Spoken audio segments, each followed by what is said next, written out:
नमस्कार. Cook with Snehal आमरेमध्ये तुम्हा सर्वांचे अगदी मनापासून स्वागत आहे. आज मी तुम्हाला पितृपक्षात श्राद्धाच्या नैवेद्याच्या पदार्थांमध्ये बनवली जाणारी अतिशय सॉफ्ट आणि परफेक्ट अशी पाटवडी म्हणजेच थापी वडी तयार करून दाखवणार आहे. बऱ्याचदा पाटवडीचं मिश्रण शिजवताना त्यात गुठळ्या होतात आणि वड्या थंड झाल्यानंतर खाण्यासाठी घशात अडकल्यासारख्या किंवा मग सुक्या सुक्या लागतात. तर परफेक्ट अशी मऊ लुसलुशीत आणि टेस्टी पाटवडी बनवण्यासाठी प्रत्येक सामग्रीचं अचूक प्रमाण घेऊन काही खास ट्रिक्स वापरून आज मी तुम्हाला अगदी पहिल्या प्रयत्नातच अचूक सॉफ्ट आणि टेस्टी पाटवडी बनवण्याची संपूर्ण कृती आजच्या या व्हिडिओमध्ये दाखवणार आहे. चला तर मग वेळ वाया न घालवता लगेचच आपण आपल्या आजच्या या चविष्ट रेसिपीला सुरुवात करूया. परंतु त्या अगोदर तुम्ही माझा हा चॅनल सबस्क्राईब केला नसेल तर प्लीज माझ्या या चॅनलला सबस्क्राईब करा, म्हणजे माझ्या पुढील प्रत्येक व्हिडिओच्या नोटिफिकेशन्स तुम्हाला मिळत राहतील. तर पाटवडी बनवण्यासाठी बेसन घेताना त्याला प्रथम चाळणीने चाळून घ्यायचं आहे. तर इथे मी हे मेजरिंग कपाच्या मापाने 1 कप बेसन घेतलंय. तुम्ही ही माप वाटीच्या साह्याने देखील घेऊ शकता. बेसन असं चाळणीने चाळून घेतलं की ह्याचा प्रत्येक कण अगदी सुटसुटीत होतो. त्याच्याने पाटवडीचं मिश्रण शिजवताना त्यात ह्या पिठाच्या गुठळ्या होत नाही, कारण ह्या पिठामध्ये ह्या सुक्या पिठाच्या अगोदरच अशा गुठळ्या झालेल्या असतात. ह्यांना असं चमच्याने फोडून फोडून चाळणीने चाळून घ्यायचंय, म्हणजे ह्या पिठाचा प्रत्येक कण चाळणीने चाळून अगदी सुटसुटीत होईल. तर हे पहा, आपलं हे बेसन चाळणीने चाळून घेतल्यानंतर मस्त असं सुटसुटीत झालंय. ह्याच्यामध्ये सुक्या पिठाच्या गुठळ्या अजिबात राहिलेल्या नाहीये. पाटवडी बनवायला घेण्या अगोदर ऑन द स्पॉट हे बेसन चाळणीने चाळून घ्यायचं आहे आणि मग लगेचच ह्याच्या पाटवड्या बनवायला घ्यायच्या आहे. तर चाळणीने चाळलेलं सगळं बेसन इथे मी ह्या बाउलमध्ये काढून घेतलंय. पाटवडी बनवण्यासाठी पाण्याचं प्रमाण अगदी अचूक घ्यायचंय, तरच तुमच्या पाटवड्या अगदी परफेक्ट अशा मऊ लुसलुशीत बनून तयार होतील. सध्या मी ह्या 1 कप बेसनमध्ये सेम कपाच्या मापाने 1 कप पाणी मिक्स करून घेणार आहे. सुरुवातीला थोडं थोडं पाणी घालून हे बेसन पाण्यामध्ये मिक्स करत राहायचंय.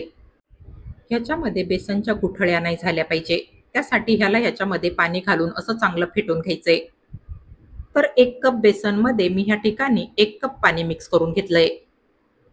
यानंतर आता इथे या मिक्सरच्या भांड्यात चवीप्रमाणे 5 हिरव्या मिरच्या, 5 ते 6 लसणाच्या पाकळ्या, पाव चमचा ओवा, अर्धा चमचा जिरं, थोडीशी कोथिंबीर आणि 10 ते 12 कढीपत्त्याची पानं घालून ह्यांना मी मिक्सरमध्ये पाणी न घालताच बारीक करून घेणार आहे.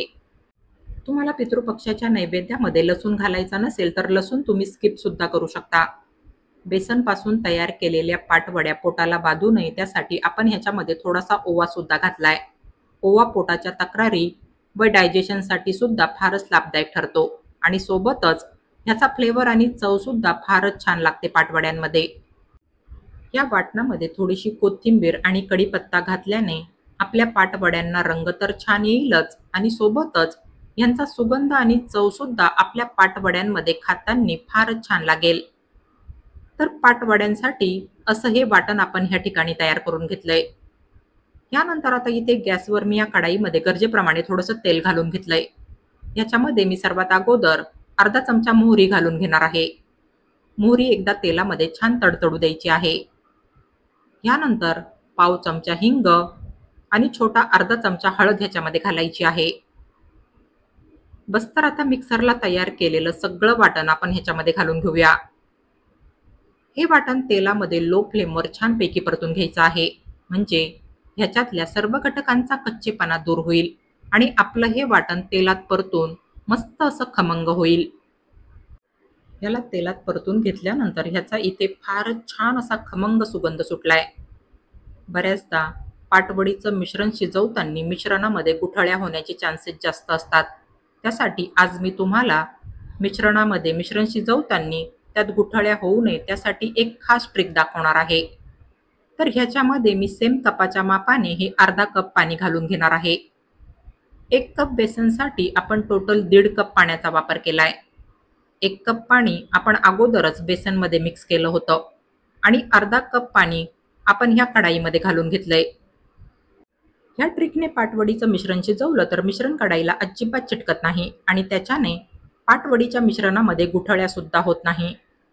यानंतर ह्याच्यामध्ये मी चवीप्रमाणे पाऊण चमचा मीठ घालून घेणार आहे. मीठ घातल्यानंतर ह्याला फुल फ्लेमवर एक चांगली उकळी येऊ द्यायची आहे. बस तर आता ह्या पाण्याला उकळी आली की गॅसची फ्लेम लो करायची आहे आणि पाण्यात मिक्स केलेलं बेसन ह्याच्यामध्ये एका हाताने ओतत राहायचंय आणि दुसऱ्या हाताने ह्याला असं फटाफट मिक्स करत राहायचंय. ही ट्रिक जर तुम्ही वापरली तर तुमच्या पाटवडीच्या मिश्रणामध्ये गुठळ्या अजिबात होणार नाही. 1 कप पाणी बेसनमध्ये मिक्स करून घ्यायचंय आणि अर्धा कप पाणी कढाईमध्ये उकळून घ्यायचंय. तर हे पहा, इथे आपलं हे मिश्रण फारच स्मूथ बनून तयार झालंय. ह्याच्यामध्ये गुठळ्या अजिबात झालेल्या नाहीये. तरी सुद्धा तुम्हाला या मिश्रणामध्ये गुठळ्या झाल्यासारखं वाटत असेल, तर तुम्ही हे मिश्रण असं स्मॅशरच्या साहाय्याने स्मॅश करून घ्यायचं आहे. म्हणजे ह्याच्यातल्या अगदी बारीक-बारीक गुठळ्या सुद्धा या स्मॅशरच्या साहाय्याने स्मॅश होतील आणि आपलं हे मिश्रण मस्त असं स्मूथ आणि प्लेन तयार होईल. गॅसची फ्लेम शेवटपर्यंत लोच ठेवायची आहे. लो फ्लेमवरच ह्याला असं चांगलं स्मॅश करून घ्यायचंय. पाटवडीचं हे मिश्रण असं चांगलं स्मॅश करून स्मूथ करून घेतलं की ह्याच्यावर घट्ट झाकण ठेवायचंय आणि लो फ्लेमवर ह्याच्यातलं बेसन 3 ते 4 मिनिट शिजून घ्यायचंय. त्यानंतर गॅस बंद करायचा आहे आणि झाकण न काढता ह्याला 2 ते 3 मिनिट असं स्वतःच्या हीटवर वाफवून घ्यायचंय. तर हे पहा, आपलं हे पाटवडीचं मिश्रण फारच स्मूथ आणि प्लेन तयार झालंय. ह्याच्यामध्ये मिश्रणाच्या गुठळ्या अजिबात राहिलेल्या नाहीये. या काही छोट्या-छोट्या टिप्स आणि ट्रिक्स फॉलो केल्या तर तुमचं पाटवडीचं मिश्रण अगदी परफेक्ट बनून तयार होईल आणि मिश्रण कढाईला चिकटणार सुद्धा नाही. तर आता पाटवड्यांचं मिश्रण थापून घेण्यासाठी मी ह्या कटिंग पॅडला थोडंसं तेल लावून घेणार आहे. तुम्ही पोळपाटावर किंवा मग एखाद्या ताटामध्ये सुद्धा पाटवडीचं मिश्रण सेट करायला ठेवू शकता. बस तर आता शिजवलेलं पाटवडीचं सगळं मिश्रण आपण ह्याच्यावर काढून घेऊया. ह्याला हलकंसं गरम असतानाच फटाफट असं थापून घ्यायचं आहे, कारण हे मिश्रण जर थंड झालं तर घट्ट होईल. त्याच्याने ह्याच्या वड्या प्लेन नाही होणार. तेव्हा ह्याला गरम-गरमच असं स्पॅच्युल्याच्या साहाय्याने किंवा मग तुम्ही ह्याला हाताने सुद्धा थापून घेऊ शकता. तर हे पहा, ह्याला मी असं चौकोनी शेपमध्ये थापून घेतलंय.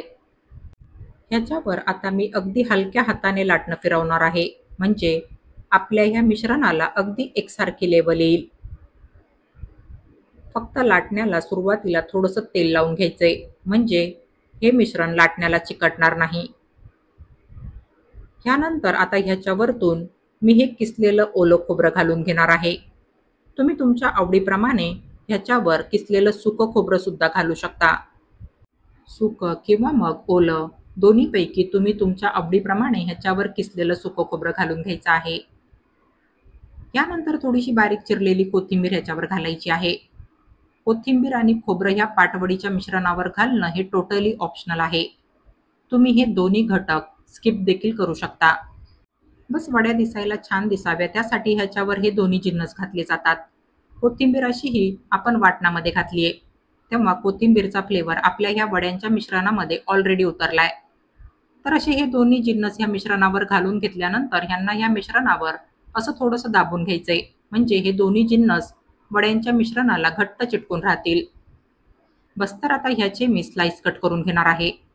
तर सुरुवातीला सुरीला थोडंसं तेल लावून घ्यायचंय, म्हणजे ह्या मिश्रणाच्या वड्या कट करताना वड्यांचं मिश्रण सुरीला चिकटणार नाही.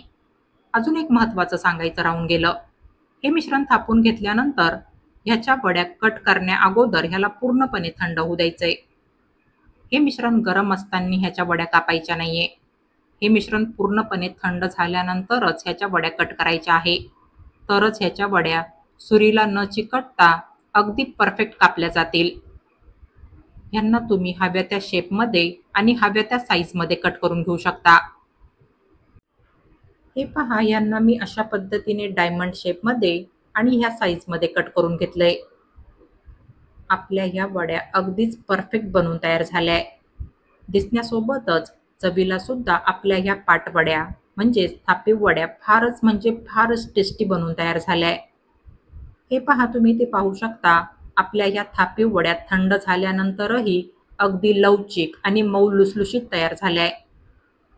ह्या वड्या खाण्यासाठी अगदी सॉफ्ट आणि टेस्टी लागतात. ह्या वड्या सकाळी जरी बनवल्या तरी संध्याकाळपर्यंतच काय, तर दुसऱ्या दिवसापर्यंत अगदी अशाच मऊ लुसलुशीत आणि सॉफ्ट राहतात. अशा सॉफ्ट मऊ लुसलुशीत आणि चविष्ट अशा थापीव वड्या बनवण्यासाठी मी तुम्हाला आजच्या या व्हिडिओमध्ये प्रत्येक सामग्रीचं अचूक प्रमाण घेऊन एक खास ट्रिक वापरून या परफेक्ट थापीव वड्या तयार करून दाखवल्या आहे. नवशिक्यांना आणि प्रत्येकाला ह्या अशा सॉफ्ट आणि मऊ लुसलुशीत अशा थापीव वड्या बनवणं आता अजिबात कठीण नाही जाणार. तुमच्या प्रत्येकाच्या वड्या अगदी अशाच परफेक्ट, अचूक, सॉफ्ट, मऊ लुसलुशीत, खमंग आणि टेस्टी बनून तयार होतील. तर फ्रेंड्स, तुम्ही देखील माझी ही रेसिपी एकदा नक्की ट्राय करून बघा आणि माझी आजची ही रेसिपी तुम्हाला आवडली असेल तर प्लीज माझ्या या रेसिपीला लाईक आणि जास्तीत जास्त शेअर करा.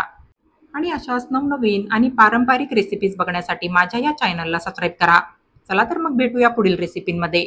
तोपर्यंत हेल्दी खा आणि हेल्दी रहा. Take care.